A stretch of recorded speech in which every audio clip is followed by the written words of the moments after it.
close upon the close of one year and the beginning of a new one.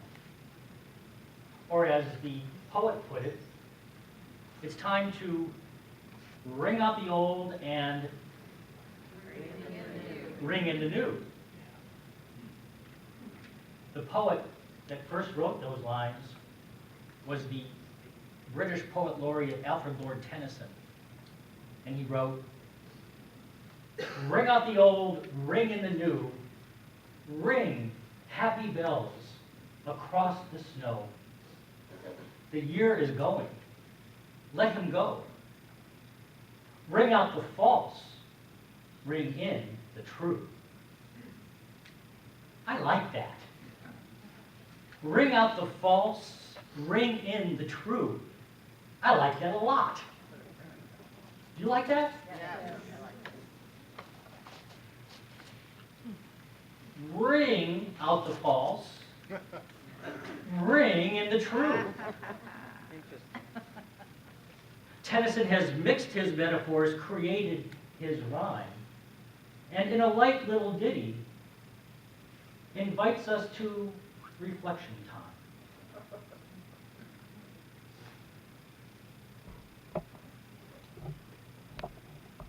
This intersection between the old year and the new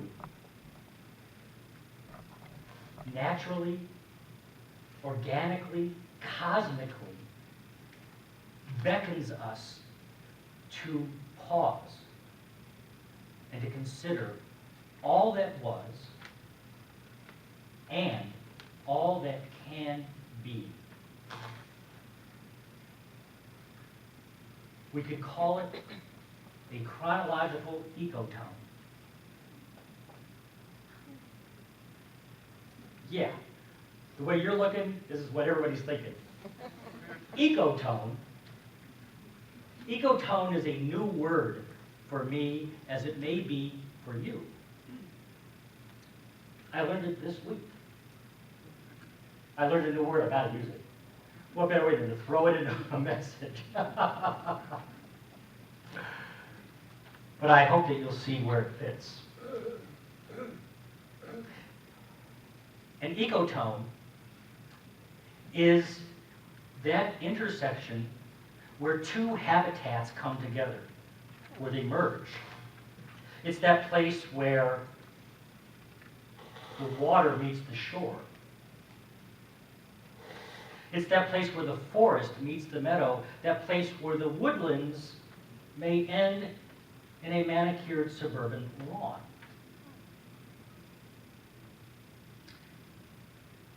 It is that place where everything changes.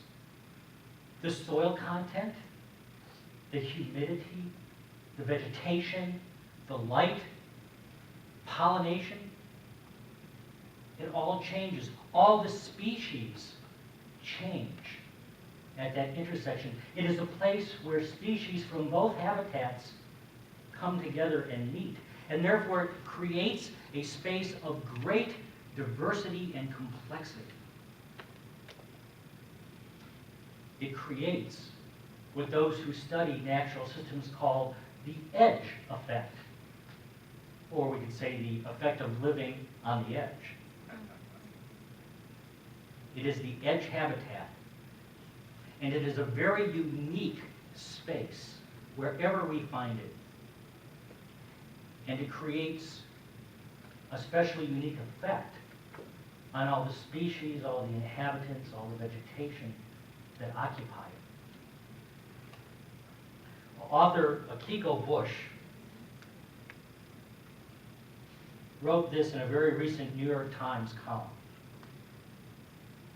It occurs to me now, as we edge into a new year, that time has an ecotone of its own. Some thin cusp where before meets up with after. Because surely the edge effect can be a circumstance of chronology as well as one of place. And surely the way the months, seasons, years brush up against one another can produce a similar influence of change, diversity, and vitality.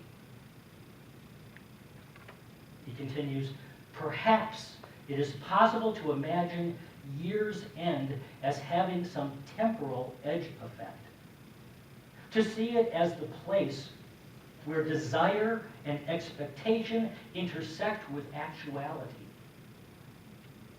and to look at this time of year as an interval during which one is suddenly more attentive to that friction between the finished and the unfinished, the energy that lies between the done and the undone, and I might add, for the to be done.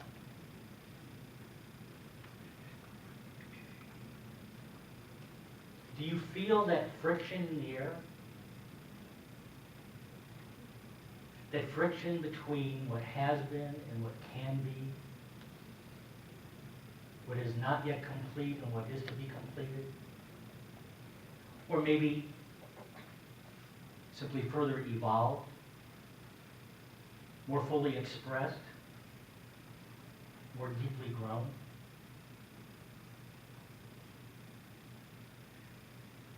This unique time of year, this intersection, this interval between the old year and the new,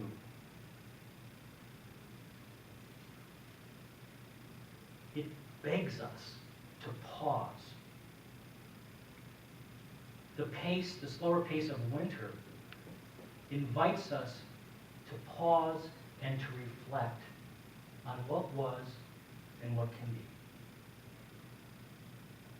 And so my invitation to you, I know that often I say that at the end of the message, this isn't the end of the message.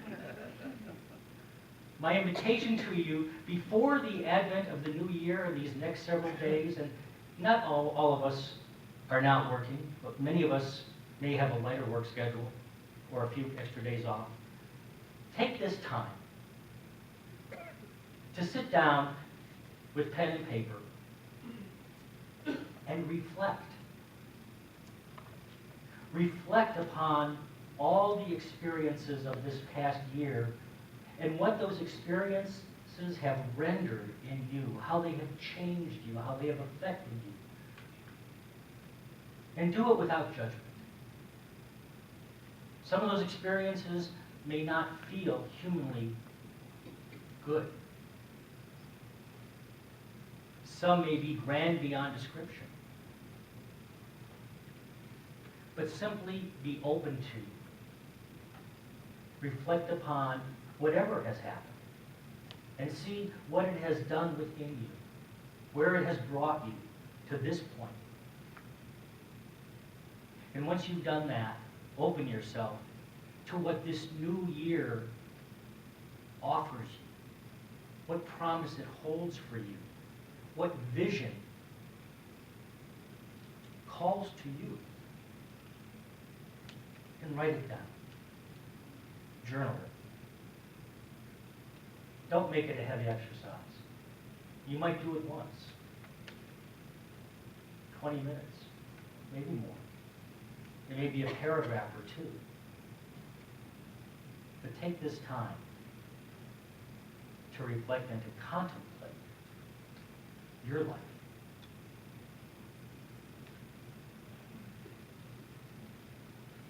Last Sunday, during the wonderful Christmas play written by Denise O'Neill. Thank you, Denise. During that play that Denise wrote for our children and me to share with you, I spoke these words in the role of Jesus. As I was addressing the children, I said, Christmas time is about you and your divinity. Christmas is about what you want to make it. Now that statement is plain on its face, isn't it? Christmas time is about what you want to make it. Rosh Hashanah is about what you want to make it. Any spiritual holiday is about what you want to make it. It has a profound message that we might often miss in its simplicity. For our lives are what we are going to make them. This is something that we know and teach so often in unity. We are not victims. We were not born in original sin, but original blessing. The universe is not against us. It's not even neutral. Not even neutral. The universe is for us. It loves us and blesses us and supports us. It is very good news that is very good to share over and over and over again. This new year, for you, for me, is what we are going to make it.